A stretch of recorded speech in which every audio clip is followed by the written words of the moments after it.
khỏi chứ khắp bái khắp giòn khánh sòng người nữaพี่น้องnữa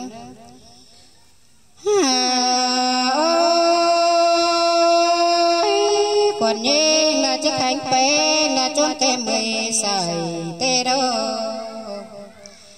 chế khánh là võ mây trông quả 15 đến nửa hòa có những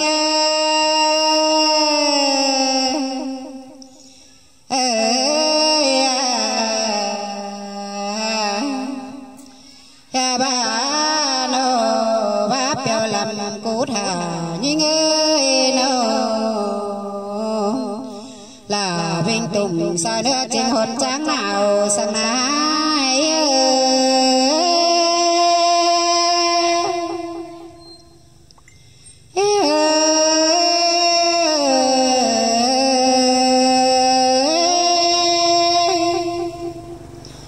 ta mười khao cơm cha tình chập mơ ra như hồn qua giàn sang nái ai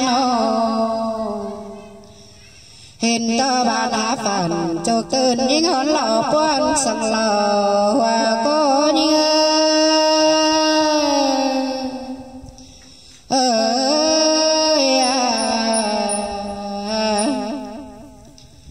nhưng có chiếc cơ thở mua đông xuân hương lương lại tê đô nô chỗ nặng bá mây chôm của con tên bà nhi nhờ ngài đón khánh phồn bảo tế nghìn sửa sang nái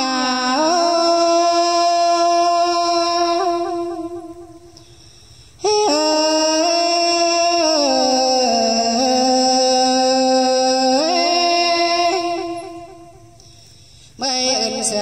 bàn đáng là khánh chu ai giải phóng quần tê đứa bé ngàn sang quần khánh á bên tam sắc thầy té nhá pi cù năn đô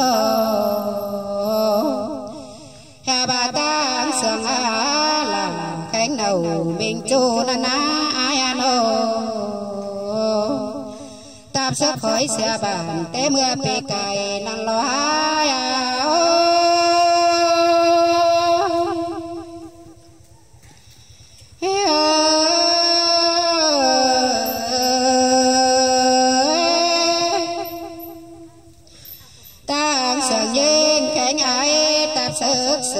té nhắm gần hà nana piano anh này là quá là khánh chu nhận tướng khai hẹn tê đồ có những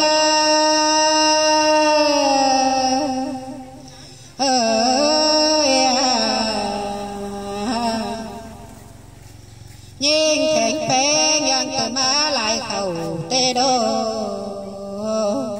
tấm lại khẩu hợp tác khấn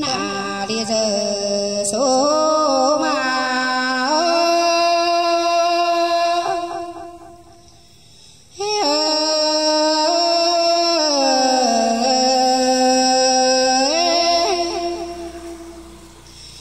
bà tấm lại bà rốn hồng chúa lô quăng bàn tê đô cơ thà bạn là mê quái lết bày hay bó kín cửa đến nửa hòa có nhớ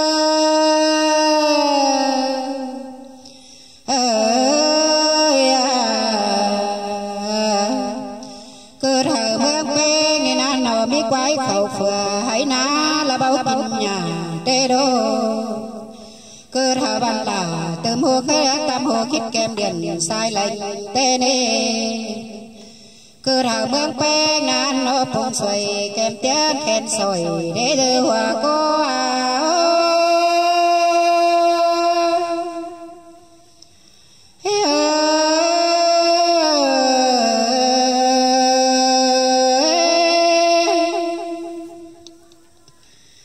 tiếng khen sỏi quá doa xài đang càng hơn tên á pe ngàn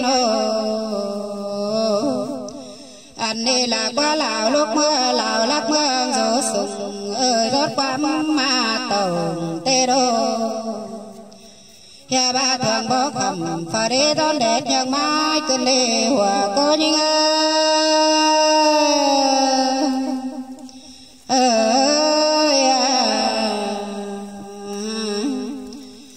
bỏ cái phở đế nhang phun nhang giòn cơn đế hà nô tồn bỏ son giòn khánh sông người phở đế bé ngàn nô giòn phun nhang tấm mà cơn đế hà nô là pháo áo cho đầy kén má vùng cơn đế hòa có những người